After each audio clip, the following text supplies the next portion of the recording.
¿Nombre? Iñaki de la Parra. ¿Tu mejor hábito? He hecho deporte de manera diaria todas las mañanas desde que tengo 18 años. Una cosa que estás aprendiendo. A escuchar mejor a mis hijos. Algo que te molesta de manera especial. Falta de acción de las personas. Una persona que admires, pero que no sea un familiar. Gordo Bern. Una cosa que te da miedo. Padecer de salud mental o física. Un libro que haya influido en tu manera de pensar o en tu manera de comportarte. Carl Rogers, El proceso de convertirse en persona. Una palabra que te defina. Dos, libertad y disciplina. Y un mensaje que lanzarías a tu yo del futuro, por ejemplo, de aquí a 10 años. Sigue ganando de manera diaria.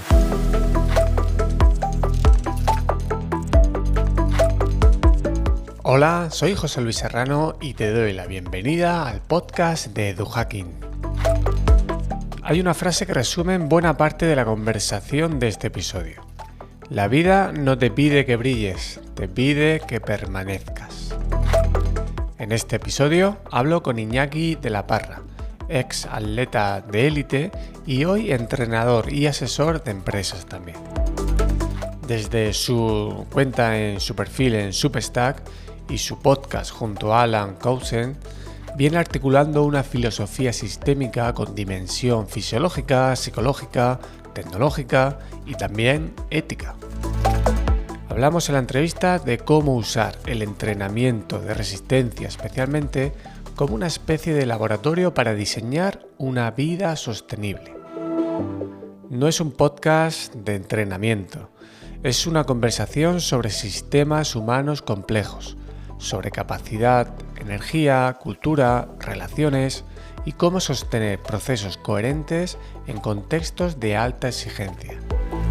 Si quieres profundizar en el marco que aparece en esta conversación, he publicado también un artículo en la plaza pública de EduHacking, mi perfil en Substack, donde desarrollo estas ideas con más calma. Tienes el enlace en las notas del episodio y en joseluisserrano.net. Y ahora sí, vamos con Iñaki de la Parra. Muy buenas, Iñaki. Bienvenido al podcast de EduHacking. Es un auténtico placer que estés aquí. Es un orgullo, ¿no? Por todo lo que has hecho como deportista, obviamente, pero especialmente por todo lo que llevas haciendo en los últimos años, articulando esa filosofía sistémica con una dimensión fisiológica, psicológica, tecnológica, incluso ética. Así que bueno, espero que este no sea una entrevista de entrenamiento como tal, sino que vaya un poquito más allá y podamos hablar de una conversación entre sistemas humanos complejos. Bienvenido. Muchas gracias a ti y al auditorio que nos está escuchando. Muy bien, Iñaki. Pues como tengo muchas cosas que preguntarte, no me voy a demorar en esta parte inicial y voy a ir directamente con la primera cuestión que quería compartir contigo. Primero me gustaría que hiciéramos este recorrido, ¿no? De la parte un poco de cosas del entrenamiento y que vayamos evolucionando a cosas de la vida, ¿no? El Ujú. cómo utilizar el entrenamiento como una especie de laboratorio para llevar una vida sostenible.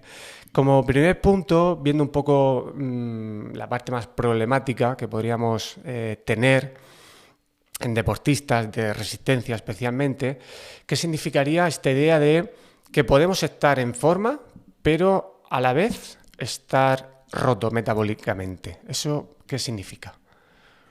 Mira, yo creo que hay en el alto rendimiento particularmente y en la salud general, que son como los dos extremos, los dos polos opuestos, algunas ideas que considero que son erróneas. En el, por ejemplo, alto rendimiento, creer que no puede haber alto rendimiento y salud a la vez, ¿no? Eso creo que es un error y se habla mucho de esto al alto nivel deportivo.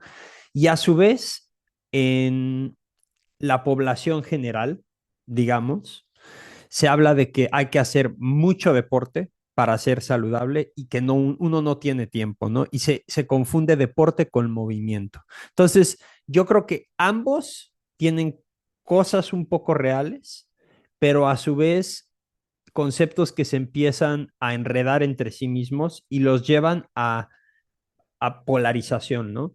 Entonces, regresando un poco al tema, para mí es extremadamente importante que las personas entiendan que sin movimiento no puede haber salud metabólica, ¿no?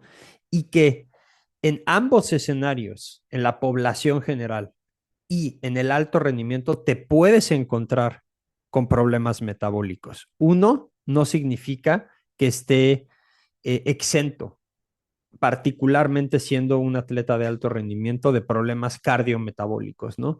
¿Y por qué se deriva esto? Si nos vamos al lado de los atletas de alto rendimiento, intensidades mal determinadas puede ser uno de ellos. ¿Por qué? Porque si estás trabajando en tus intensidades más glucolíticas, donde estás consistentemente trabajando con glucosa y no ayudas a tu sistema metabólico con la parte de las grasas trabajando a menores intensidades, pues esa flexibilidad metabólica se pierde. Tal vez esto es más difícil de ver en deportistas de alto rendimiento, de endurance, digamos, deportes como el ciclismo, la carrera, pero si te vas a deportistas de alto rendimiento, por ejemplo, en pesas o de potencia o de velocidad, empiezas a ver, pues físicamente estos atletas se ven completos, se ven eh, muy saludables, pero cuando te vas a su metabolismo te das cuenta que tal vez su flexibilidad metabólica es muy pobre y que inclusive caminando están quemando altas cantidades de glucosa, ¿no? Eso es en esta población muy pequeñita que son los atletas de resistencia, ¿no? Ahora, nada más un paréntesis, en atletas de resistencia, de alto rendimiento, también se logra observar si están mal entrenados o tienen malas prácticas de hábitos, enfermedades o padecimientos metabólicos, ¿no? Vuelvo al punto, se pueden ver saludables, pero tener problemas graves por estar consistentemente quemando glucosa, ¿no? Inclusive a intensidades muy bajitas. Ahora, si nos vamos a la población general en el otro extremo o algo que sea intermedio, pues te encuentras con lo que acabo de describir, pero a niveles mucho más extremos, ¿no? ¿Por qué? Porque a veces siento yo que las personas confunden, y es parte del marketing con el que nos hemos enfrentado, particularmente todos estos influencers y las empresas que te están tratando de vender suplementos, tecnología, que rebuscan mucho el tema de salud, ¿no? La realidad es que no necesariamente tienes que hacer deporte, necesitas moverte. Y este mensaje es probablemente para el 99.99 de las personas. El movimiento es lo que realmente a nivel mitocondrial hace que la respiración celular sea saludable, ¿no? Y que realmente estos caminos metabólicos se vayan ampliando y que haya posibilidad de salud. Muchas personas quieren empezar con una mejor nutrición antes de moverse. Yo no estoy diciendo que la nutrición no sea importante. La nutrición es muy importante, el descanso es muy importante, posiblemente ciertos suplementos sean muy importantes, pero el primer paso hacia la salud no es el deporte, es el movimiento. Entonces, no sé si estoy poniendo esto en el Sí. contexto adecuado. Por ahí va un poco mi visión, ¿no? Sí, se suele confundir resultados con solvencia, ¿no? Solvencia incluso sistémica, ¿no? De que cuerpo tú puedes ganar una prueba y estar destrozado, ¿no? Tú esto pues, también lo has vivido de cerca como deportista de élite y lo estás viendo con las personas que asesoras. O sea, es posible tener excelentes, entre comillas, resultados exitosos, porque habría que definir el éxito que es, pero a nivel de competición y, pues, por así decirlo, por dentro, pues estar mal y a largo plazo el tener incluso una deuda de estrés, ¿no? Que ese concepto ese del que has hablado alguna vez es interesante. ¿Y cómo una persona, vamos a pensar en deportistas no de élite, Porque claro, muchas veces estos deportistas, cada vez menos, pero suelen ser más jóvenes y seguramente la edad, la juventud lo soporta casi todo hasta un tiempo. Pero en esta franja de edad, pues eso, a partir de los 35, 40 años, a partir de ahí, ¿cómo alguien puede identificar que siendo deportista las cosas empiezan a no ir bien? Yo creo que hay que definir conceptos importantes porque estamos moviéndonos directamente al tema de deporte, movimiento, pero hay yo creo que dos conceptos para entender bien de lo que vamos a hablar, que es expresión y capacidad. O sea, la expresión, si la expresión es mayor a tu capacidad, es donde entra esta deuda de la que estás hablando. O sea, ¿por qué? Porque finalmente la expresión, la forma en la que yo lo transmito es, la expresión es la competición, por ejemplo, o la capacidad de probar tu trabajo. Ese es el punto intermedio. Pero el primer punto es construir la capacidad, o sea, entrenar, o sea, moverse y después sí deporte. Eso es trabajo. Entonces tienes que construir la capacidad, entrenar o hacer trabajo para después poder probar la capacidad, que es competir, que es expresar ese trabajo. Y ahí sí ya puede venir todo el tema del alto rendimiento, que es finalmente una forma de comportamiento. El rendimiento es un comportamiento, no es finalmente algo que sucede en el día a día, ¿no? Entonces, un poquito volviendo al tema, eh, si nosotros pensamos que en términos de estrés, que es a donde tú, o de deuda de estrés, ¿cómo identificar esto? Bueno, si tu expresión es mayor a tu capacidad, vas a entrar en deuda inmediatamente, porque estás produciendo más de lo que tu estructura puede sostener, ¿no? Eh, Como buen ingeniero te puedo decir, o sea, es operar fuera del rango nominal usando reservas estructurales. Eso biológicamente podría significar como fatiga acumulada, ¿no? Pero sin recuperación suficiente. Y ahí es donde todo esto empieza en la población general a suceder, porque dices, lo veo con gente que quiere ponerse en forma. Lo primero que dicen es, pues voy a empezar a correr, pero no han caminado. Llevan mucho tiempo sin caminar y de estar sentados en el sofá, quieren pasar a correr. Entonces quieren expresar su cuerpo a través de la carrera, pero su capacidad para correr no es suficiente. ¿Qué es lo que sucede?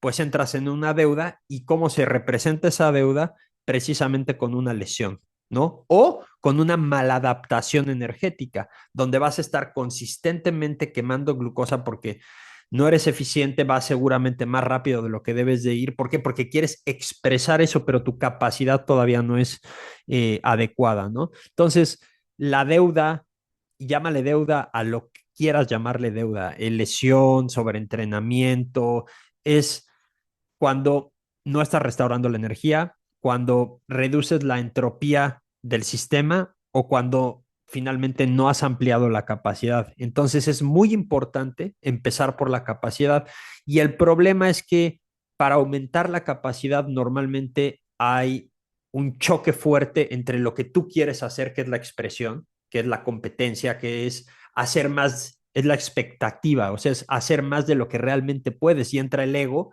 y dices, pero es que yo quiero hacer, sí, pero es que todavía no puedes. Hay un proceso que hay que seguir o lo que te va a limitar esa expresión va a ser tu capacidad que no la has podido desarrollar. Y por eso ves mucha gente, atletas o gente que quiere entrenar, que viven ciclos, los ciclos pueden ser de un año, si son muy fuertes, inclusive de 3 o hasta 4 años, donde como digo yo, se persiguen la cola, en el qué sentido, pues progresan, sienten que están progresando, pero es una fantasía de 1, 2, 3, máximo 4 años, y luego viene un golpe fuerte de estancamiento, que es ese desbalance del que estamos hablando de estrés, que puede representarse en muchísimas formas, como ya lo dije, y es volver a empezar prácticamente desde cero y viven en estos ciclos que a la industria le conviene muchísimo y a la gente que vende entrenamiento y planes de entrenamiento y suplementos. ¿Por qué? Porque es tu mercado cautivo. Ahora, si lo que realmente quieres hacer es desarrollar esa capacidad, pues necesitas un plan de largo plazo y poner, si quieres, en ese plan, vamos a llamarle de 4 años, que a mí me gusta hacer 1500 días mínimo, o dobles o triples ciclos olímpicos que te puede llevar más de una década, 12 años. Y entonces decir, sí, mi expresión que quiero tener en 12 años es tal y tienes una visión. Y entonces de esa visión empiezas a trabajar hacia el presente, pero ¿qué es lo que estás trabajando? Tu capacidad, no estás trabajando la expresión. Yo esto me siento muy identificado porque he hecho deporte toda mi vida, desde que tengo uso de razón desde pequeñito, haciendo triatlón desde hace, pues, no sé, 15 años ya. Y yo tenía momentos en los que me iba a la pista y tenía mis marcas corriendo, pero el resto del día estaba cansado, dolor de piernas, a veces irritado, e incluso cuando entrenaba despacio, esto era muy curioso, ¿eh? Correr despacio e ir pesado, subir el ritmo y decir, ah, aquí voy cómodo, decir, como una especie de mayor sufrimiento yendo despacio que cómodo, o salir a caminar y cansarme caminando, ¿no? Pero me ponía a correr y era como era ir a gusto, ¿no? No tener esa base bien hecha y tener que saltar rápido arriba. Entiendo que, claro, construir antes de esa exigencia, de esa expresión, pues es menos divertido que apuntarte a una competición, ¿no? Y ahí creo que cuesta mucho el tener esa paciencia. Sueles decir que la adaptación no surge del sufrimiento, ¿no? O de aguantar, sino de la capacidad de adaptación y de la disponibilidad de energía. ¿Qué papel tiene esa recuperación y qué cosas sencillas se pueden hacer y no estamos haciendo muchas veces los deportistas? Mira, yo empezaría por decir que cualquier tipo de operación genera cierto desgaste, ¿no? Entonces, ese desgaste, que es, vamos a llamarle fatiga, cansancio, necesita ser procesado y expulsado del sistema de una u otra forma. Si no, lo que acumulas va a ser más desgaste del que eliminas y eso a lo que te lleva es al colapso. ¿Sí me explico? Eso en cualquier sistema. Nosotros somos un sistema biológico. Entonces, lo que estoy tratando de decir es que nosotros estamos limitados, tenemos un cuello de botella, ¿no? Y normalmente no por una sola variable aislada. Entonces, un sistema no necesariamente, y estoy hablando del cuerpo, ¿no? Un sistema no mejora porque optimices todo, sino por mejorar ese cuello de botella que has identificado, o sea, la restricción dominante.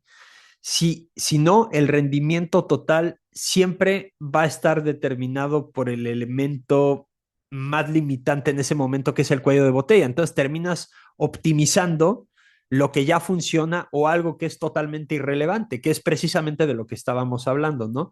Y el sistema sigue atascado. Entonces, regresando al punto, si eres una persona que, vamos a decir, quiero mi récord de 10 kilómetros en 40 minutos y lo logras, y luego dices, quiero mi récord de 40, de 10 kilómetros en 39 minutos y lo logras, y luego y has hecho lo mismo, ¿no? Dices, pues sigo corriendo a lo más rápido que puedo, 2 de 3 entrenamientos a la semana. Va a haber un punto donde esa receta va a dejar de funcionar porque no lo estás haciendo con la intensidad adecuada, con las cargas adecuadas, sino entonces vas a llegar a un plató. Y cuando llegas a ese plató, lo que sucede es ya no sabes qué variables son las que están influyendo. Entonces empieza a probar otras y ahí es donde entra el marketing y los suplementos y los Norwegians 4x4 y empieza a probar cosas que tu cuerpo no está preparado, ¿no? Entonces, yo creo que lo que es muy importante es entender que el desgaste va a estar ahí y tu responsabilidad como dueño del sistema es enfocarte no necesariamente en los outputs, que es lo más entretenido, ¿no? Un sistema tiene inputs, que son las entradas, procesos y salidas. Todos queremos enfocarnos precisamente en los outputs. Lo que realmente tenemos que enfocarnos es en tener una idea de qué queremos que sea ese output, pero el verdadero tema es qué proceso queremos seguir, porque ¿dónde vivimos, José? Vivimos en el proceso, no vivimos en el resultado. Entonces, el proceso es lo que realmente no necesariamente tenemos que optimizar, tenemos que disfrutar y alinearlo de tal forma que nos pueda ir llevando hacia el output que nos imaginamos o que pusimos en nuestro plan, ¿no? Y las entradas que son súper importantes, que una de ellas es el esfuerzo, pero el esfuerzo no es suficiente. Esas entradas tienen que ser bien llevadas para que esas entradas junto con los procesos, que es donde vives, pues nos den chance a un mejor resultado, ¿no? A mí me interesa mucho el tema de las entradas y cómo entrenar y me siento tentado a preguntarte por esas cosas, pero de eso creo que se habla más a menudo y creo que de lo que te voy a preguntar y de lo que estamos comentando ahora se habla menos, ¿vale? Entonces quiero insistir un poquito por esta parte de esa prevención silenciosa, ¿no? Cómo gestionar esos riesgos, evitar esas fugas invisibles, ¿no? Son términos que sueles utilizar. Y en el caso de una persona que tenga múltiples demandas, pues trabajo, hijos, entrenamiento, que es emprendedor, que bueno, que hace divulgación, o por ejemplo tu caso, ¿no?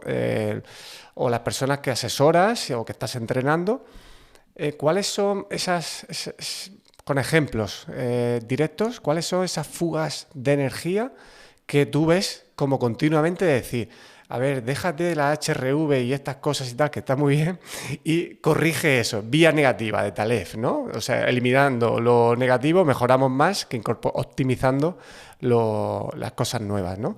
¿Cuáles son las que más sueles ver? Es remover cosas, tú lo has dicho, José Luis. O sea, lo que en el alto rendimiento, que yo he estado en culturas de alto rendimiento, tanto en empresa como en temas militares o en temas deportivos o inclusive de familia, si quieres verlo, lo que busca remover del sistema son variables. No quieres más cosas nuevas, quieres quitar todo lo que te hace ruido. Entonces te enfocas. Mi esposa odia leer lo que escribo porque dices que estás hablando de principios y no puedo conectar. Es que No a le lo hagas que caso, no le hagas caso en eso. no, a lo que quiero regresar es lo importante son los principios. O sea, tienes que enfocarte en lo más básico. Y entonces tú me dices, depende de las personas, qué es lo que tienes, pero es eliminación. No necesitas hacer más cosas, tienes que remover. Mira, el deporte en general, sobre todo personas que están haciendo triatlones, correr, todo, posiblemente gran parte de tu audiencia, ¿no? Más que buscar cuál es la siguiente competencia que tienen que hacer, más bien tienen que empezar a quitar cosas de su plato. O sea, ya está muy cargado el sistema nervioso central con estímulos, familia, trabajo, que si vamos a pagar la hipoteca o no, que si vamos a ir de vacaciones o no. Acuérdate que el estrés es positivo y negativo, pero la forma en la que lo traduce el cuerpo es exactamente la misma, es estrés. Y si me gusta hablar mucho a mí del energy budgeting, ¿no? Que es la capacidad de la que estamos hablando. Tú tienes cierta capacidad de manejar estrés o si quieres llamarle kilocalorías o finalmente es capacidad. Tú tienes cierta capacidad que está topada. Todos tenemos, ahora puedes crecer esa capacidad, sí puedes estirar un poco la liga, pero es donde entras en deuda, ¿no? Ahora, regresando al punto, si tú tienes muchos estreses o mucho estrés por diferentes fuentes, estás mermando la capacidad para enfocarte en lo que tú decidas que es importante. Entonces, si tienes estrés por aquí, estrés por allá, pues lo que tienes es que cortar esas fuentes de estrés para que tu capacidad o tu energía se pueda concentrar en las otras áreas o en las cosas nuevas que deseas desarrollarte. El mayor error que yo veo es que estas personas como nosotros, que somos tipo A, yo digo, o sea, que queremos hacer mucho y queremos comernos el mundo, creemos que, sí, Motivados. creemos que para nosotros no, o sea, que nosotros podemos con todo y todavía más. Eso es una, fisiológicamente no es cierto, porque va contra la primera ley de la termodinámica y la segunda, o sea, la energía es exactamente, se trata de la misma manera para una ordenador, para un automóvil, para una batería y para un ser humano. O sea, capacidad es capacidad y energía es energía. No porque seas José Luis o yo Iñaki, pues es que nosotros tengo más motivación. No, es un tema físico 100%. No puedes contra la física. Es como si la gravedad no aplicara para ti. Entonces, tienes cierta capacidad. Si la mermas por estar haciendo demasiadas cosas, pues esos kilojulios, esos kilocalorías, esa energía física, ese trabajo que puedes hacer, pues se lo está quemando el estar pensando en la hipoteca, el estar haciendo la maestría o el doctorado, el estar peleándote con la esposa, esos son los negativos. Ahora, los positivos, voy de vacaciones, me saqué la lotería, todo eso también te quita capacidad porque te está quitando energía. Mucha gente dice es que a mí hacer deporte me da energía. Bueno, tal vez te da escape de las otras áreas, pero en kilojulios te está quitando energía. En glucógeno te está quitando glucógeno. O sea, energéticamente, el hacer lo que sea, el vivir, te quita energía. Entonces, si vives por diferentes caminos, pues mientras más caminos tengas, más energía requieres. Entonces, tu capacidad tiene que ser mayor. Ahí es donde viene la diferencia. Muchas personas viven con una capacidad muy limitada. ¿Por qué? Porque no se mueven. Esto es real. Si tú no has depletado tu glucógeno en 20 años, tu cuerpo pierde la habilidad de deshacerse de esa energía. Entonces, cuando comes, que es de donde vienen, por ejemplo, las enfermedades cardiometabólicas, lo que sea se va a grasa, porque tu glucógeno ya está lleno. Y ahora, tú a una de estas personas que llevan 20 años sin depletar su glucógeno, le pides que use 500 o 600 kilocalorías que ni siquiera va a depletar el glucógeno, no sabe el cuerpo qué hacer, se vuelve loco, se cansan, revientan. Entonces se empiezan a producir todos estos problemas que pueden ser pues estas enfermedades cardiometabólicas, neurodegenerativas. Me estoy yendo a un extremo, ¿no? Pero volviendo al punto, la capacidad la tenemos que desarrollar. Sí, y yo lo que he notado con estas personas cuando empiezan a contraer su mundo, aumenta su capacidad.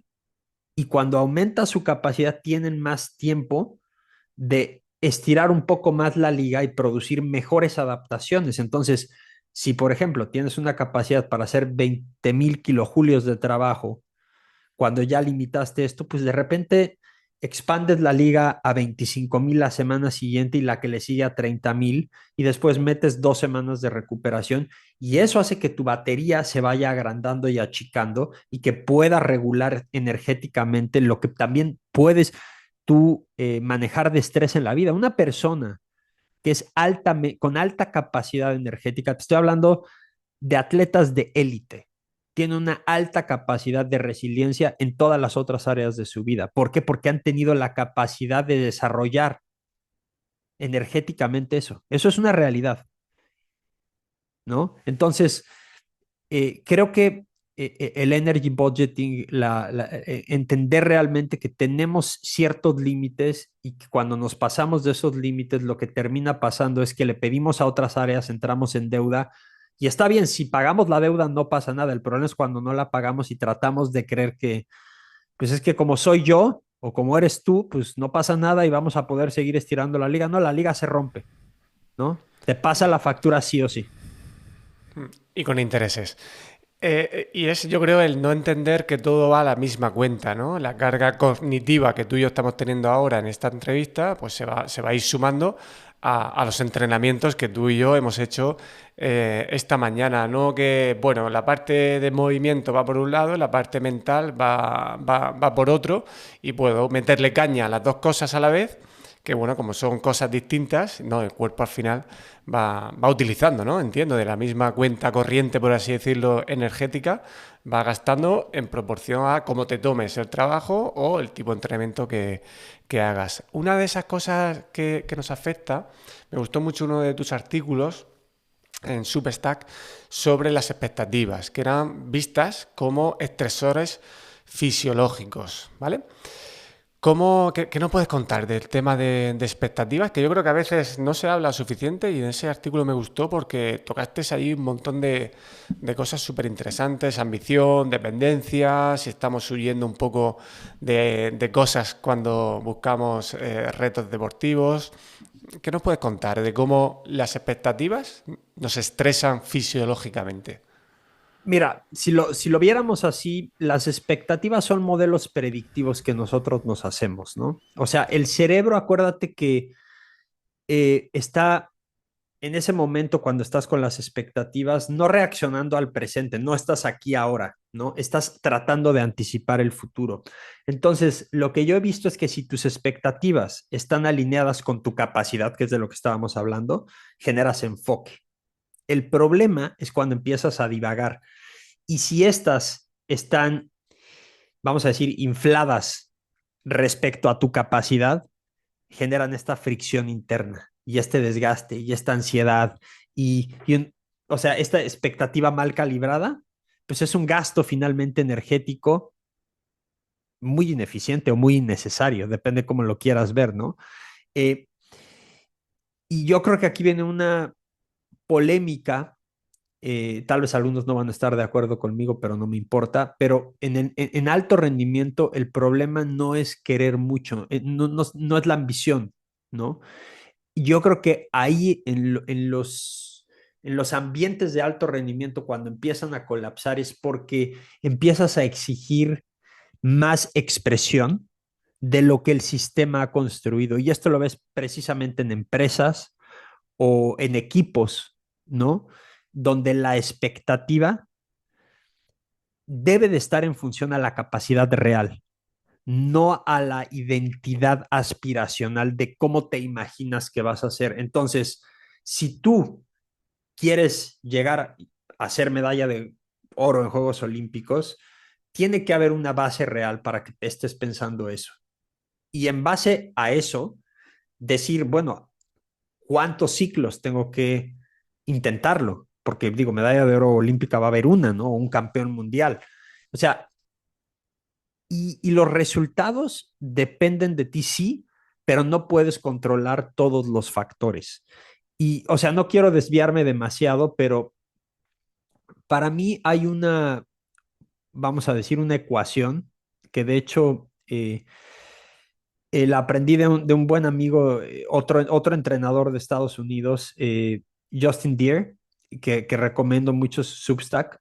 Y oportunidad, o sea, esto es para el alto rendimiento, ¿no? O sea, tienes que tener la oportunidad, eso es muy importante, la oportunidad para poder expresar eh, esa capacidad, ¿no?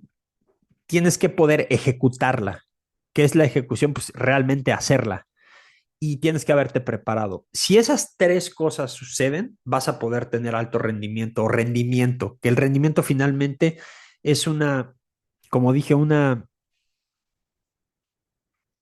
algo que termina sucediendo, ¿no? Es una actitud, pero la preparación, la oportunidad y la ejecución cuando se conjuntan, pues finalmente es el resultado. Entonces, no sé si me desvía un poco con esto porque vuelvo a veces soy como muy holístico y No, no, trato está muy bien de... porque estos temas son muy circulares y al final conectan con muchas cosas. Se trataría de redefinir el éxito como ejecución, ¿no? Y no buscar pues esa meta final, sino ver el éxito como cómo de bien estamos ejecutando un plan y un proceso. Y a lo mejor no están pensando tanto en ese resultado que si se hace bien el proceso, llegará. O sea, es como O tener esa no, confianza o no, o no. es que ese es el tema. O sea, es que mucha gente cree que es que si hago una preparación genial y una ejecución a rajatabla y tengo la oportunidad, voy a tener el resultado. Bueno, no, acuérdate que estás compitiendo con otras personas. No necesariamente. ¿Sí me explico? Porque puede haber alguien que tenga una mejor ejecución que tú, o una mejor preparación, o una mejor oportunidad. O sea, es un poco como alineación de los planetas que preparación, oportunidad y ejecución se cuajen al 100% para que realmente puedas, en este momento, en términos competitivos, ganar el primer lugar, ¿no? O la medalla de oro, o el campeonato del mundo. Por eso, solo hay una de esas personas en uno de esos eventos, porque es el juego, pero no necesario, esta es la parte interesante. Por eso el resultado es importante, pero no es lo más importante. Lo más importante es el proceso, porque es en la persona en la que te conviertes. Eso es muy importante que lo entendamos. Hay que ser muy ambiciosos, sí, pero hay que ser muy abiertos al aprendizaje y a la iteración y entender que el resultado, sea cual sea, inclusive si ganas, no fue del todo gracias a ti. ¿Sí me explico? O sea, a veces creemos que cuando ganamos o perdemos, que o ganamos o perdimos. Bueno, sí y no. Fue también circunstancial, te tocó ganar y te tocó perder, así como te tocaron los papás que te tocaron y estás donde estás. O sea, es un poco que te sacaste la lotería genética, si quieres, ¿no? O no, es un poco lo mismo. Entonces, vuelvo al punto, vives en el proceso y pase lo que pase, y eso lo puedes hablar con cualquier deportista, que haya ganado o que haya perdido, lo que te forma, y esto hasta que no lo vives, yo he ganado y he perdido. Lo que más me ha formado no han sido mis ganadas, han sido mis perdidas. Y las más cagadas de todas han sido las que más me han enseñado y donde más he crecido. Y gracias a ellas soy la persona a la que soy hoy. Muy poquito por las que gané, más por las que perdí. Pero sobre todo por el viaje recorrido, que es de lo que te estoy hablando, que es esa ejecución diaria. Por eso estas cosas, estas ideas, estos planes estratégicos, eso es el 1%. Hay que hacerlo muy bien, pero una vez establecida esa dirección, esa ambición, se queda ahí y te dedicas el 99% del tiempo a ejecutar, porque vives en el hoy, vives en el proceso. Y también parte de lo que he visto con muchos atletas profesionales, cuando su identidad se vuelve en sus éxitos o sus fracasos, pues vives en el pasado o vives buscando el futuro, pero no vives el hoy. Y eso también puede ser muy triste. Yo he estado ahí en algún momento y por eso hablo desde el punto de vista como entrenador y como deportista y como padre, e inclusive como empresario. Se vive en el día a día. Por eso siempre digo, hay que ganar diario, porque lo único que puedes ganar es el día. Y por eso yo particularmente me gusta empezar mi día haciendo deporte en la mañana, porque es el único espacio del día que yo controlo. Entonces, si todo me sale mal, ya gané porque ya pude hacer ejercicio. Y por eso desde los 18 años, que fue lo que te dije al inicio de la conversación, para mí lo más importante es me despierto y hago ejercicio, porque pase lo que pase, ya gané el día. Hay una frase que creo que sintetiza, es tuya la frase, que dice que la vida no te pide que brilles, te pide que permanezcas, ¿no? Es una forma de cómo ganar cada día sin competir cada día o sin necesidad de competir. Yo ahora mismo, gracias a una maravillosa lesión pequeña en noviembre, pues, y te conocí justo en ese periodo, gracias a un grupo de WhatsApp de veteranos que te comenté antes de empezar a grabar, pues empecé a trabajar de esta manera y no he competido, no tengo a la vista ninguna competición y me lo estoy pasando pipa, entrenando, yendo despacito y me lo estoy pasando bien. Entonces, como no hace falta inscribirse a una prueba o estar compitiendo continuamente para ganar cada día. Iñaki, ¿qué queda? A ver, no me atrevería que tú no tienes rendimiento porque todavía tienes un nivel muy alto, ¿no? Pero, ¿qué queda cuando el rendimiento desaparece?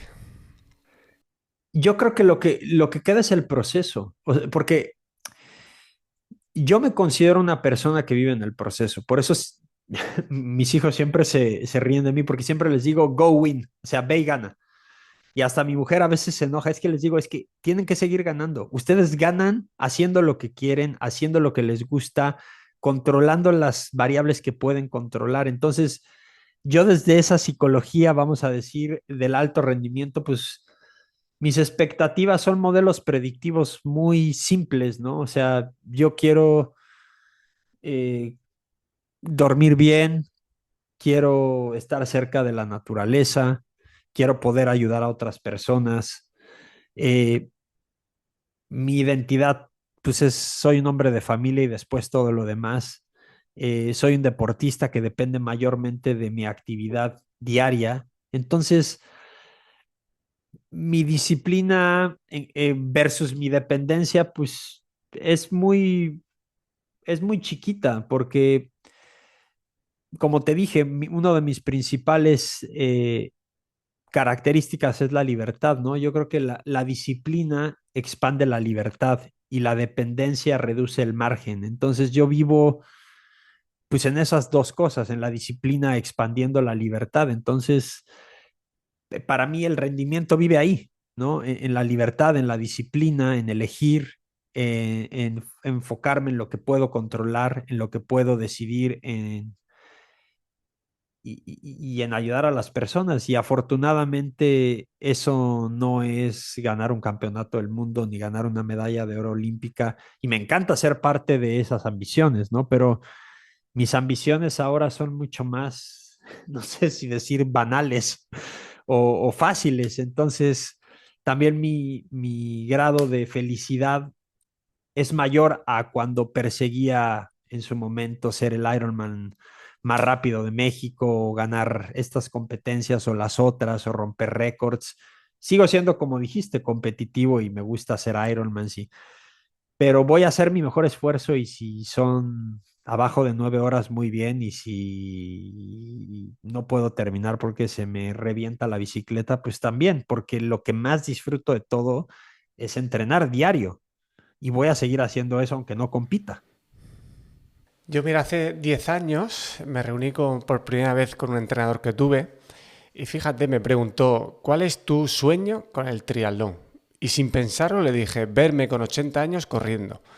Y el otro día pensaba eso y digo, ostras, qué bien caminado iba y cómo sin darme cuenta me fui torciendo y ahora me tengo que volver a lo que yo, fíjate, tenía como muy claro, ¿no? Pero luego, bueno, vas entrando en otras dinámicas y te desvías. Pero hace 10 años, ¿eh? Yo pensaba, yo quiero mantenerme activo y poder decir, oye, con 80 años estar corriendo. Para mí ese sería mi sueño. Claro, este entrenador cuando le dije eso me miró como, y este chaval, este chaval, con este voy a sacar poca cosa de rendimiento seguro.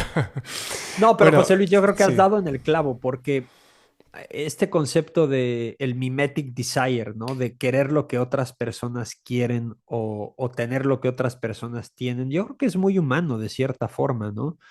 Y a mí me ha pasado, mis peores épocas como ser humano han sido cuando he caído en ese mimetic desire, y han sido ciclos grandes, te diría yo, de por lo menos el último que me pasó fue hace un par de años, yo creo que fue por ahí del 2020, cuando me alejé más del deporte, digamos, y cuando empezó a cambiar mi identidad que yo tenía de deportista elite a civil, y regresar al emprendimiento, y fue como, ok, tengo que reconstruir mi identidad y ser un gran emprendedor, y fueron expectativas y viví en ese ciclo posiblemente de 2020 a cuando me di cuenta que era total bullshit y dije, por aquí no va la cosa, que fue por ahí de 2023 tal vez, o 2024, y dije, this is not for me, this is not who I wanna be.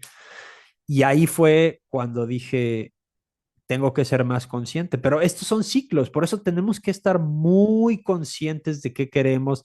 Yo ahí empecé a optar precisamente por escribir. La gente me pregunta, ¿por qué escribes? Es que primero escribo para mis hijos, para que ellos puedan entenderme mejor, tal vez cuando sean más grandes. Después escribo para mí mismo, para ordenar mis ideas y no confundirme en las cosas que quiero y que no quiero. Y en la práctica de escribir, que la hago prácticamente todos los días, me ayuda a mantenerme en contacto con mi esencia, que es para mí lo más importante, como tú lo sabes, es ayudar a las personas a través de lo que escribo, a través de mis advisories en las empresas, o con los atletas, o con las organizaciones o equipos que me lo piden.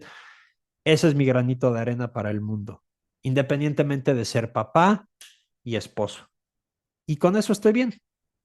Y además es una especie de diario de aprendizaje que también te sirve como guardarraíles, ¿no? Para el día de mañana, cuando te estás desviando, te lees a ti mismo y te dices, escucha al Iñaki de la Parra de hace un par de años que estaba diciendo esto, vamos a hacerle caso, ¿no? A mí me gusta también mucho por eso, porque es como una manera de hablar en distintas identidades, en distintos momentos de la vida. Iñaki, me gustaría Totalmente. que hablásemos del tema de ese que es un tema también muy amplio y complejo, tema de tecnología, datos, qué agencia tenemos nosotros tomando decisiones. Y me gustaría que nos puedas contar qué datos podemos utilizar como espejo de nuestra situación o mejor dicho, cuándo nos generan ruido un hiperanálisis, una hiperreflexión de cómo estamos, ¿no? Yo mismo me he tenido que poner guardarraíles con el tema del uso Ajá. de la HRV, ¿no? Lo uso todas las mañanas hasta que me di cuenta que me estaba haciendo a las 6:30 de la mañana buscando correlaciones en mi mente. Ah, pues ha sido por esto, por aquello, por lo otro. Entonces, bueno, ¿qué opinas, ¿no? Del uso de los datos. Sé que Ok. depende, sé que es muy complejo, pero bueno, para personas que no somos élite, ¿en qué nos pueden ayudar o en qué circunstancias nos están confundiendo? Ok, voy otra vez a los conceptos. Yo creo que la tecnología no es neutral. Para empezar, muchas personas consideran a la tecnología como un ser inerte. Yo creo que la tecnología es un amplificador. ¿A qué me refiero con esto? Que la tecnología amplifica dos cosas principalmente. Uno, si hay criterio. Y si hay criterio, lo refuerza. Y después el otro es precisamente lo contrario. Si no hay criterio, lo sustituye. Y eso lo ves, para hacer un breve paréntesis, muy simple en ChatGPT o cualquiera de estas tecnologías que te pueden hacer un plan de entrenamiento que parece súper personalizado. Si eres una persona completamente amateur, vas, le metes los datos y te amplifica todo el input que tú le diste. Si sabes, pues tal vez es algo que hace más sentido. Si no sabes, no va a hacer ningún sentido, pero se va a ver muy bien, ¿no? Entonces, ese por el lado de los criterios. Ahora, los datos, que es, por ejemplo, el Heart Rate Variability, HRV. Eh, yo creo que los datos no toman decisiones. Ahí es donde está el error. Yo creo que te sirven para modelar las posibilidades que hay y tratar de entender diferentes escenarios, ¿no? Y la agencia, precisamente, yo creo que se pierde cuando delegas esa interpretación, que es lo que muchas veces sucede con todos estos scores de si estás ready o no estás ready, o si estás cansado o no estás cansado, y está esperando que un algoritmo, una tecnología de hardware y software te lo digan. Cuando tú pierdes la capacidad de tú saber si estás cansado o no estás cansado, o estás listo para entrenar, o sea, la parte cualitativa, no necesariamente cuantitativa. Y no estoy diciendo que los datos no funcionen, pero cuando delegas la interpretación, ojo, ¿no? Porque apagas la interpretación interna. Usar métricas como autoridad y no como información es para mí una alerta roja máxima, ¿no? O sea, la tecnología creo que debe de informar a la conciencia, no reemplazarla. Este punto me gustó mucho, alguna vez que te lo he escuchado o leído, ¿no? La importancia de cuidar esa conciencia de cómo funciona tu cuerpo. Una de las cosas que me motiva al ejercicio es entender cómo funciono, entender cómo funciona mi cuerpo, cómo responde ante X circunstancias, y eso va a ser toda la vida, porque nunca voy a tener la misma edad que hoy, exactamente, ¿no? Entonces voy a ir cambiando continuamente, ¿no? Entonces es un aprendizaje infinito, porque siempre nos vamos a comportar de manera distinta, porque el contexto siempre va a ir cambiando, ¿no? Y claro, cuando veo personas que no han hecho este ejercicio, yo a lo mejor estoy un poco en el extremo, ¿no? En tomar demasiada conciencia, ¿no? Pero veo personas por ejemplo, te voy a poner un caso práctico. Personas jóvenes que usan bicicleta ya de carretera, ¿no? Con potenciómetro. Nunca han llevado una bici sin potenciómetro, ¿vale? Es decir, ahí, en esas circunstancias, porque sé que se hace, de que se les obliga incluso en escuelas deportivas a que usen el potenciómetro. ¿Esto cómo perjudica el que tú aprendas a tomar conciencia de cómo funciona tu cuerpo? Yo creo, por ejemplo, ese es un gran punto. El ciclismo a mí me gusta mucho. El ejemplo que acabas de dar, yo le agregaría. Tenemos el potenciómetro que te va a medir un output, que va a ser la potencia, ¿no? Pero también hay un input, que es el heart rate, que es la frecuencia cardíaca. Y yo siempre digo, tienes el input y tienes el output. ¿Y qué hay in between? Tú. Entonces es muy importante. Tienes la frecuencia cardíaca que te dice algo. Alta, baja, depres, y luego estás tú, ¿cómo me siento? Mi frecuencia, vamos a decir, mi frecuencia cardíaca está donde debe de estar. Me siento bien. Yo me siento bien. Mis watts están muy bajos. ¿Qué puede ser? Puede estar muy cansado, puede estar jodido el potenciómetro también. Puede no sé, a ver viento de cola y entonces te sientes muy viento, pero hay muchos factores, pero el problema es cuando te enfocas específicamente en medidas de output, que es el problema de enfocarse exclusivamente en la velocidad o en el potenciómetro, que es solamente una medida de output.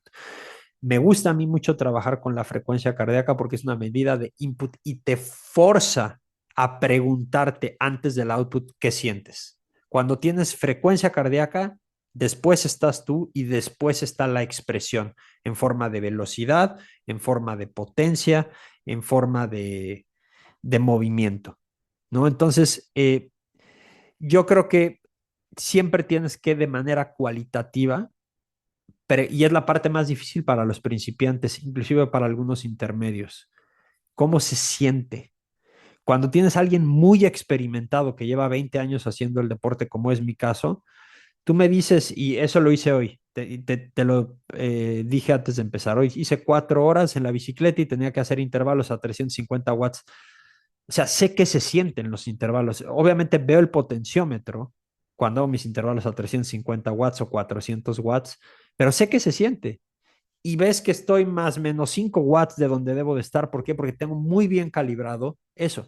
Eso no significa que deje de ver los watts o que deje de ver la frecuencia, porque si mi frecuencia cardíaca está muy deprimida o muy elevada en lo que yo normalmente debo de concebir mi sensación contra eso, me va a decir si estoy con mucho cansancio, falta de hidratación o con mucha fatiga del bloque anterior, ¿no? O muy fresco también, listo para competir.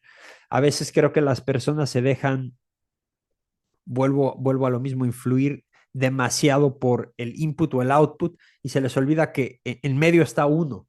¿Cómo te sientes? Esa pregunta es bien importante.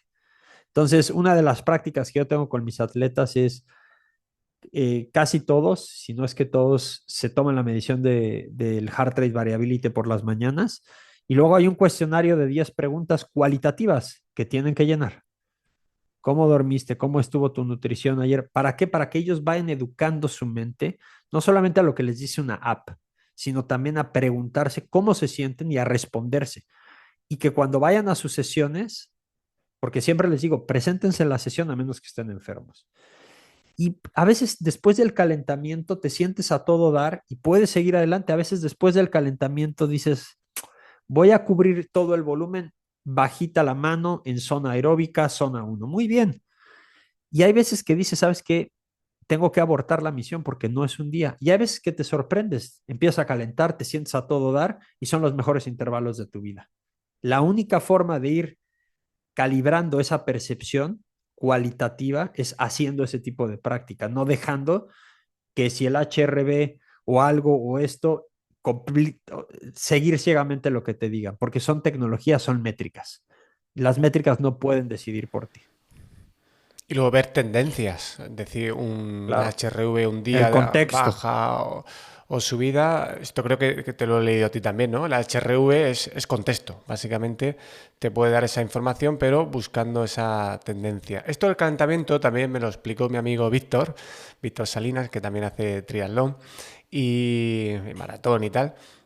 Y es muy bueno porque yo que tiendo a la hiperreflexión, ¿vale? Pues yo lo que te decía, ese rato de por la mañana de HRV, mido dos, tres variables así más cualitativas y ya está, y ya pago. Tengo que dejarlo, porque si no empieza a pensar. Y es, preséntate en tu entrenamiento y en el calentamiento termina de tomar alguna decisión, pero antes no pienses. ¿Esto lo sueles ver en tus deportistas? ¿Qué sueles ver más? ¿Gente que le da más vueltas al coco y reflexiona mucho buscando explicaciones a cómo se siente? ¿O el contrario de gente que le cuesta marcar esos 10 ítems que le has pedido? Yo creo que tiene que ver mucho con la experiencia del atleta y la educación que haya recibido, principalmente autoeducación o de los coaches, ¿no? Normalmente en atletas más experimentados esto lo veo menos, ¿no? Ese es mi caso, o sea, te puedo dar otro ejemplo mío, porque no me gusta dar ejemplos de otros de mis atletas. Ayer me desperté y tenía un dolor de cabeza brutal, pero brutal de que hasta estaba mareado. Fui, desayuné, me regresé a dormir. Yo no soy de ese tipo no me acuerdo en los últimos 20 años de haber hecho eso. Y me desperté y me sentía bien. Y dije, pensé que no iba a entrenar. Y empecé a ver el contexto. Nadé mucho el día anterior, tengo alergia, generé mucosa, seguramente me dio una, ¿cómo se? Obstrucción de la... Rinitis, así, rinitis, sinusitis. rinitis que produjo sinusitis y tengo mucha mucosa en la parte de la frente. Dije, voy a rodar suave, terminé rodando 4 horas, no hubo ningún problema, todo súper bajito, pero fue un día de 2.500 kilojulios. Comparado a, me asusto, no, es que tengo que ir al doctor. Hay que contextualizar también cómo te sientes. ¿Por qué me siento triste? ¿Por qué me siento bien? ¿Por qué me siento mal? Y yo creo que lo que falta muchas veces es ese, no es sobreanálisis, es ese análisis preciso de qué puedo hacer y qué no puedo hacer. Porque con las mismas no encuentro solución, pues sabes que hoy no entreno y la siguiente página a la universidad, a hacer las llamadas, o sea, lo que toque. También no puedes vivir demasiado encajado en, tengo que encontrar una solución. Tal vez la solución no la vas a tener hoy, la vas a tener mañana y necesitas un day Sí, es off. un control de autoexigencia, decir, oye, que no pasa nada si hoy no cumplo el plan que Iñaki me ha mandado. Ya está. Y luego te relajas tanto que por la tarde ves un hueco y dices, ah, pues mira, voy a salir un poquito y al final completas un día vamos, ni por asomo pensabas que ibas a poder sacar. Iñaki, con Acuérdate, el tema José Luis, inteligente... Sí. una cosa más. La vida son promedios. La gente tiende a olvidar esto. O sea, creen que un día, una semana, un mes es mucho. No. O sea, es lo que yo te dije. Yo llevo entrenando todos los días de los 18 años, todas las mañanas. Y aquí hay alguna mañana que te hayas, desde hace 25 años, no entrenado. Bueno, no me acuerdo de los últimos 10, pero tal vez de los últimos 25, pues sí hay 5 mañanas, pero 5 mañanas, ¿qué significa? Oye, Iñaki, ¿no comes pizzas y hamburguesas y papas fritas y refresco? No.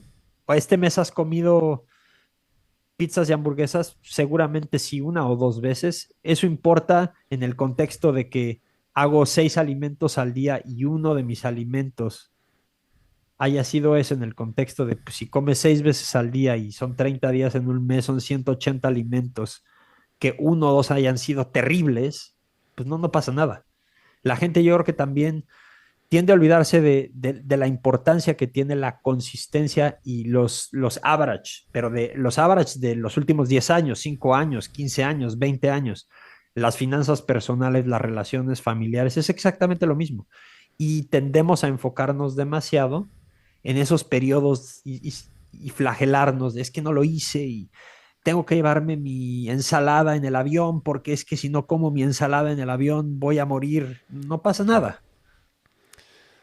Es que el estrés que sufres por esa tensión de a ver cuándo me como la ensalada no compensa el beneficio de nutrientes que tiene la ensalada. Entonces al final dices, mira, lo que ganas por un lado estás perdiendo 3 veces por otro, ¿no? Exactamente, exactamente. Esas fugas invisibles, ¿no? De me estoy dejando la piel por comerme una ensalada y si me hubiera relajado y hubiera hecho ayuno a lo mejor o me hubiera tomado un bollo de allí, pues hubiera estado más relajado y mi cuerpo, pues seguramente si hacemos un poco ese análisis, es positivo comerte el bollo. Que no digo que la gente se coma bollos, pero que Totalmente. si no comértelo te supone un estrés, pues evidentemente no va a compensar. En temas de inteligencia artificial, Iñaki, sé que este es un tema muy complicado, pero tú como entrenador, ¿qué potencial le estás viendo? Mira, yo empecé a operar con inteligencia artificial con Alan Cossens antes de que esto fuera una cosa de lo que la gente hablaba en el 2017, 17 o 18. Entonces, mucho antes de lo que ustedes ya vieron a nivel. ¿Qué te puedo decir? Es una herramienta, otra vez volviendo al tema, es un amplificador de lo que sabes o de lo que no sabes. Lo que estoy viendo hoy en el 99% del mercado en el tema de deporte es amplificación de tonterías en general. Sí, se ven súper personalizadas porque pues, se ve súper profesional, se ve muy bonito. hace todo el sentido del mundo, pero cuando lo ves atrás realmente, ¿qué hay? Es basura, ¿no? Entonces, oye, hay gente que esté haciendo algo serio, sí, muy poquitos. ¿Quién? Pues ya te dije uno, Alan y yo.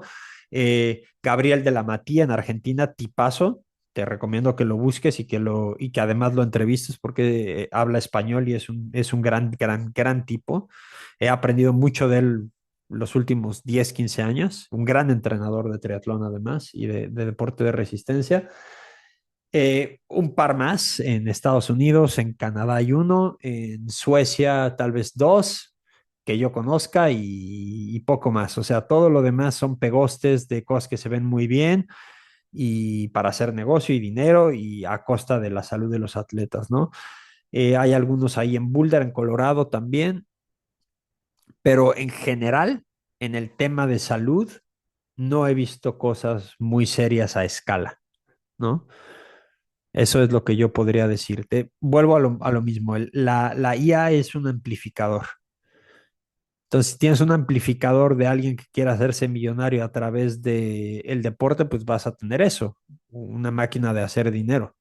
Si tienes un científico que quiere ayudar a personas y un entrenador que quiere ayudar a personas de una manera más profesional y más precisa, pues vas a tener esa amplificación. Sueles hablar mucho, Iñaki, de lo importante que son para ti, pues eso, la figura del entrenador, de un asesor o alguien que desde fuera, de manera externa, te, te guíe o también opine, ¿no? ¿Cómo es para ti de importante el cuidar esas relaciones, por ejemplo, en el momento en el que te encuentras actualmente, y la importancia de tener esos modelos en los que a ti te gustaría convertirte y cómo son esos modelos para ti? ¿Cómo definirías un modelo? ¿Cómo es el modelo a seguir para Iñaki de la Parra? Yo creo que en la excelencia, que es a lo que yo aspiro, a la maestría, a la excelencia, que es desde mi punto de vista el nivel más alto después de haber tocado el alto rendimiento, creo que una vez que cruzas la barrera de saber hacer algo, cuando sabes, aprendes a nadar y dices, bueno, ya, no me ahogo, bueno, ahora ya nado un poco mejor, bueno, ahora ya soy competitivo en la natación y luego hay ese paso del alto rendimiento. Soy muy bueno, soy de los mejores nadadores. Mucha gente se queda ahí y yo creo que en ese punto de brincar hacia el alto rendimiento y en el de alto rendimiento buscar la maestría, la tecnología no es el vehículo es la cultura de excelencia y de alto rendimiento o la cultura de alto rendimiento y maestría. Y la cultura es algo 100% que se forja humanamente. Tú nunca vas a ver en cuerpos de seguridad del Estado al alto nivel, ¿no? Ejemplo en España, el mando de operaciones especiales. O en la cancha del Athletic o del Barcelona o del Real o en ninguna empresa de verdadero alto rendimiento y lo mismo en un comité olímpico o en nada de esto vas a ver que la tecnología vaya a ser sustituto de eso, del caldo de cultivo, que son las personas y el liderazgo. Entonces, las relaciones en un mundo donde la inteligencia artificial se sigue diciendo que va a ser el sustituto de las personas, en el alto rendimiento en la maestría es imposible que eso suceda. Es como si me dices que en la música o en no sé, en el arte, el alto rendimiento va a sustituir al humano. Bueno, igual la inteligencia artificial va a ser un arte increíble y va a ser una música increíble y va a ser unos programas de entrenamiento de poca madre increíbles, pero de eso a que la IA pueda hacer alto rendimiento, eso es imposible, porque eso es 100% humano. Y sobre todo que no separe de personas y de relaciones. Sin ir más lejos, si no fuera por la tecnología, no podría estar aquí aprendiendo de ti. O sea que es utilizarla como ese espacio de creación, de comunicación y de encontrar esas relaciones. Y el Y la coaching es última, eso, sí. perdón, el coaching Mm, es eso, es sí. relaciones. A mí mis hijos me preguntan que en qué trabajo, les digo, trabajo en tener buenas relaciones con las personas Mm. y ayudarlos a que potencien su talento y que logren sus ambiciones y que encuentren mejores formas de hacer las cosas. Finalmente, eso lo aprendí uno de mis mentores. fue lo más importante que aprendí de él. Fue mi mentor y además mi socio, uno de los mejores entrenadores de Canadá. De hecho, fue el primer entrenador en generar una medalla de oro olímpica en triatlón, que es Lance Watson, y él siempre me dijo, coaching is about relationships. El coaching es tener buenas relaciones y de ahí nace todo en el alto rendimiento y en el verdadero coaching o en el asesoramiento. El coche y la vida, yo creo que al final es un componente esencial, ¿no? Y mira, te iba a lanzar la última pregunta, pero por curiosidad también, que siempre hablas, pues eso, del trabajo con empresas y tal, pero de esto, pues por ahora lo que te he ido leyendo, pues vas contando menos cositas. ¿Cómo es realmente tu asesoramiento, coaching con el trabajo de las empresas? Porque tú al final, pues estás de entrenador y trabajas con empresas también, ¿no? Serían como tus dos grandes actividades profesionales, ¿no? Corrígeme si me equivoco. Es correcto, y tengo muy poquitos atletas, porque lo que estoy pretendiendo hacer no es escalable de la forma en la que muchos se lo imaginan. En la parte de coaching individual, tanto emprendedores como atletas, tengo muy poquitos que se pueden contar con los dedos de una mano.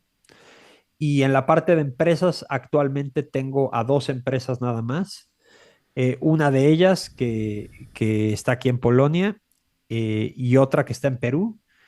Y ha sido inclusive curioso porque los dos fundadores de estas empresas han sido mis atletas y poco a poco Qué bueno. migré a asesorar a sus empresas, ¿no? Hice muy activamente muchas empresas en el pasado, pero ahora estoy tratando de tener un poco más de tiempo precisamente para poder seguir entrenando y disfrutando del día a día de mi familia. Afortunadamente mis emprendimientos del pasado me han dejado una posición económica confiable. Eso no significa que deje de trabajar, pero tengo más libertad en decidir con quién trabajo, con cómo trabajo y en qué contexto lo hago, ¿no? También controlar mucho mejor la forma en la que lo hago y con quién lo hago. Entonces, pues es un poco de cómo opero. Grandísima victoria. Seguro que le das más valor a esa libertad ahora que incluso esos campeonatos del mundo. Bueno, evidentemente lo de ahora te da un día a día muy, muy bonito. Iñaki, yo creo que justo, ¿no? Pues yo te conocí gracias a mi amigo Miguel Franco, que me metió en ese grupo de WhatsApp de veteranos, que yo soy de los más jovencitos.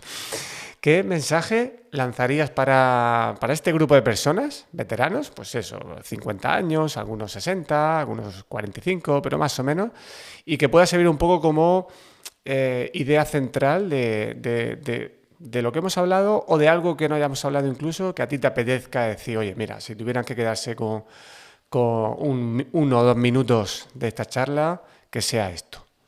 Posiblemente 3 puntos. Primero, movimiento arriba de entrenamiento. O sea, moverse. Esa es la medicina de la vida para que sigamos haciendo eso que les gusta y eso que me gusta a mí, que es el deporte. Pero que piensen antes de rendimiento y deporte y competencias, movimiento. Todo cuenta, caminar, jardinería, todo esto, este tipo de que a veces lo vemos como tonterías, es fundamental. Ese es uno. Después, cuidar las relaciones. Es muy importante. Es muy difícil cuidar todas las relaciones, pero cada uno de nosotros sabemos qué relaciones debemos y queremos. Eso es muy importante. Más que debemos, que queremos cuidar. Y eso requiere tiempo, ¿no? Entonces, eso es muy importante. Y por último, ampliar la capacidad, pero no hasta que reviente la liga, ¿no? Con los ciclos respectivos de descanso para crecer. Porque acuérdate que el rendimiento sucede o más bien el rendimiento, el crecimiento sucede cuando descansamos, no cuando estamos a tope. Entonces hay que permitir que la liga se estire y se afloje antes de que se rompa. Pues Iñaki, yo no sé el gasto energético que habré tenido en esta entrevista, pero la verdad es que me quedo muy mejor que antes de empezarla. Así que te agradezco de corazón que estés haciendo el trabajo que estás haciendo con el podcast, con Alan, con tu Substack. Lo pondré todo en las notas del episodio. No le hagas caso en eso a tu mujer y sigue escribiendo. A mí mi mujer tampoco me lee, o sea que no pasa nada. Que si perdemos una persona de la comunidad, no pasa nada. No le hagas caso en eso. Así que nada, muchas gracias. Gracias, José Luis, a ti y a tu audiencia.